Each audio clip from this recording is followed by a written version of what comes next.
अस्सलामुअलैकुम दोस्तों, कैसे हो? खैरियत है? ठीक ठाक है? कानूनी टीवी की तरफ से मुनसिफ अवान एडवोकेट का बहुत बड़ा सलाम हो आपको और गुड मॉर्निंग भी हो। और आज जो है वो 18 अगस्त है। अगस्त का महीना भी आहिस्ता आहिस्ता ख़त्म हो रहा है। ठीक है जी, और नई नई बातें आ रही हैं। आज पहला इजलास जो है वो वफाकी काबीना का हुआ है।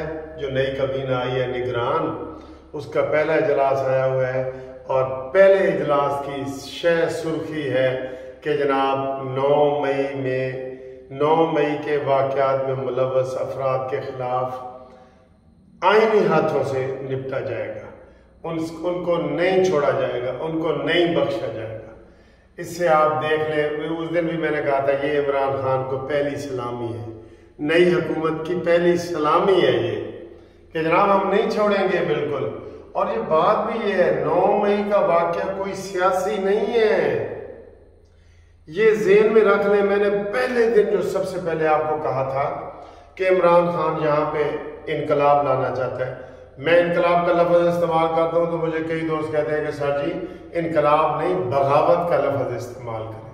चले जी, इनकलाब और बगावत दोनों आप लफ्ज़ इस्तेमाल करो। वो लाना चाह रहा था, उसके ज़हन में था कि हम कोर कमांडर हाउसों पे हमला करेंगे तो ये फैज़ हमीद और ये इसके फॉलोअर हैं, इमरान खान के फौज में जो फॉलोअर हैं, ठीक है, वो बाहर निकलेंगे और 4, 10, 15, 20 बंदे कत्ल हो जाएंगे और आसिम मुनीर के खिलाफ जो है, हाफिज आसिम मुनीर के खिलाफ जो है वो बगावत का ऐलान हो जाएगा और फौज में भी बगावत हो जाएगी और इधर बाहर भी हो जाएगी और हमारी हुकूमत हो जाएगी। ये मेन प्लान ही यही था।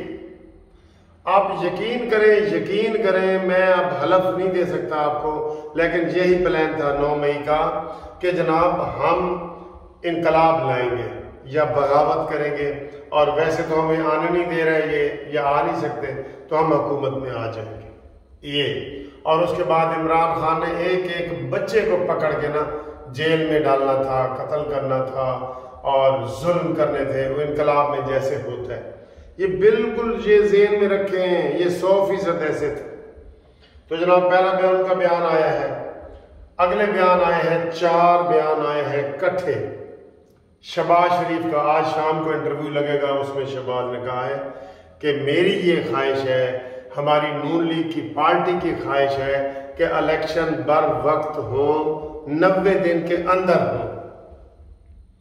अब इस चीज को भी देखें। दूसरा बयान आया है आज पीपल्स पार्टी की शाजिया मरी का कि इलेक्शन 90 दिन के अंदर होने चाहिए। तीसरा बयान आया है खुरम दस्तगीर का कि इलेक्शन 90 दिन के अंदर होने चाहिए। चौथा बयान आया है फैसल करीम कुंडी का कि इलेक्शन 90 दिन के अंदर होना चाहिए। आप मुझे बताएं, कोई शक वाली बात है? नून लीग और पीपल्स पार्टी यही 2 बड़ी जमातें हैं ना, फिर और कौन कह रहा है कि ना हो? तो फिर ये क्यों जो राय शुमारी वाला ड्रामा करके गए? राय शुमारी पे ही सारे मुतफिक थे सिवाय एमकेएम के। एमकेएम को कह देते ठीक है भाई कराची में हम नई राय शुमारी करा लेते, आप 2 दिनों में कराची की नई मरदमशुमारी करवा लेते और उनको तसल्ली करा के तो कर देते इलेक्शन। ये इतनी सी बात थी मामूली, आपने निगरान हुकूमतों को दे दिया है। अब मैं आपको एक बात बता दूं, ये जो निगरान हुकूमत है ना, ये किसी की भी नहीं होगी। हमारा ये सियासतदानों का मुतालबा होगा, जब थोड़ा सा लंबा होगा, ये नशे के से इक़्तिदार से दूर रहेंगे। क्योंकि यहाँ पे ये होता है कि जो इक़्तिदार में होता है वो फौरन कहता है कि जनाब इलेक्शन नहीं करवाने ऐसी, और जो इक़्तिदार में नहीं होता वो कहता है जी इलेक्शन कराओ। इमरान खान ने ये असम्बलियाँ तोड़ी हैं ना, क्यों तोड़ी हैं असम्बलियाँ? 2 सूबों की असम्बलियाँ तोड़ी हैं कि इलेक्शन कराओ ताकि मरकज में मैं आऊँ।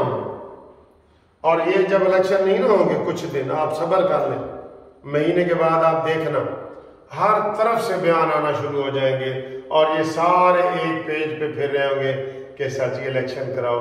क्योंकि नशे में ये थे ना सारे, इक़्तिदार के नशे में। अब निगरान आ गए हैं और निगरान भी ऐसे ब्यूरोक्रेट लाए हैं। पहले ये कह रहे थे कि हम सियासतदान लाएंगे, तो कोई सियासतदान नहीं लाए। कौन सा ये मुर्तजा सोलंकी सियासतदान है जी?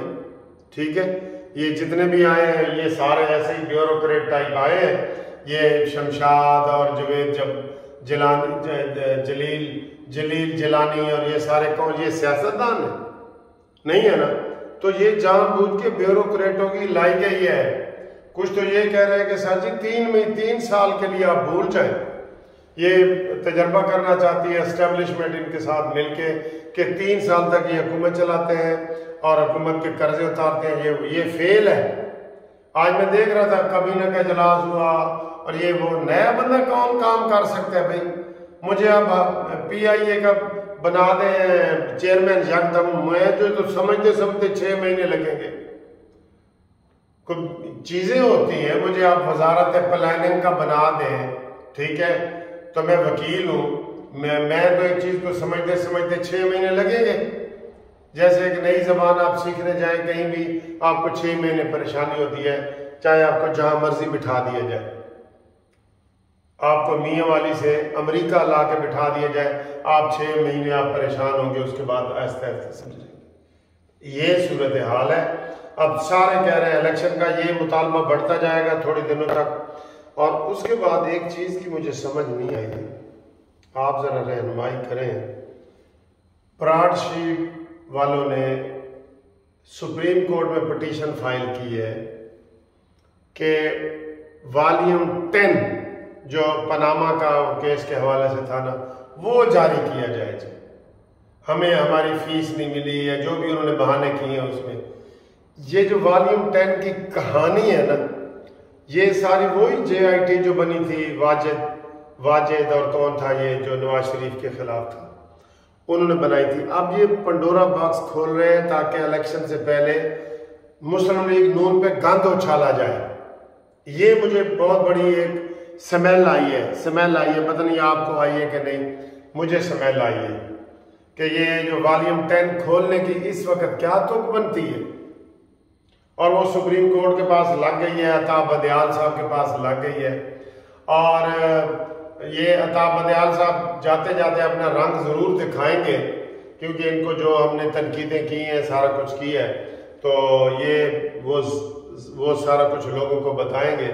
और जाते जाते कोई ऐसा बड़ा टीका लगा के जाएंगे कि जो बाद में कौम ऐसे मलती रहेगी कि यार मैंने तो टीका बहुत ज्यादा लग गया। ठीक है, तो ये सूरत हाल है। और बाकी जनाब अली थोड़ी थोड़ी सैलाब की सूरत हाल भी है कि सैलाब जनाब इंडिया ने पानी छोड़ दिया है, और वो भी है। और वो तशद्दुद वाले वाक़यात वाले चल रहे हैं जी। रानीपुर का पीर, उसने जो तशद्दुद किया है, वो लोग उसके बारे में पूछ रहे हैं कि जनाब हमें बताया जाए कि वो कैसे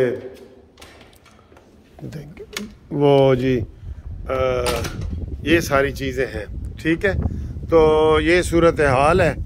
अब आप ख़ुद अंदाज़ा लगा लें कि आगे हमारे क्या हालात जा रहे हैं। वैसे वाहिद ये पाकिस्तान है, यकीन करो। मैं आपको पता है ख़ास तौर पे पूरी दुनिया में फिरता हूँ, आपको भी फिराता हूँ, जहाँ किसी किस्म की आप पेशन गोई नहीं कर सकते। आप 5 साल के लिए हुकूमत आई है, कोई हुकूमत पूरी 5 साल नहीं करेगी। आज आपके घर में आप आराम से बैठे हैं, अचानक ही डकैती हो जाती है। ये नहीं कि कोई किसी सूरत में भी आप कोई सुकून वाली पेशन गोई नहीं है कि यार ये मुझे ओहदा मिला है ना तो मैं आराम से, यहाँ सिविल जज बैठे होते हैं, अगले दिन वो अंदर जेल में बैठे होते हैं। वो आसिम हफीज़ को OSD बना दिया है कि आपने वो क्यों जनाब बच्ची के ऊपर जुल्म किया, आपकी बीवी ने, आप भी उसमें शामिल है। ठीक, तो कोई किसी को नहीं पता।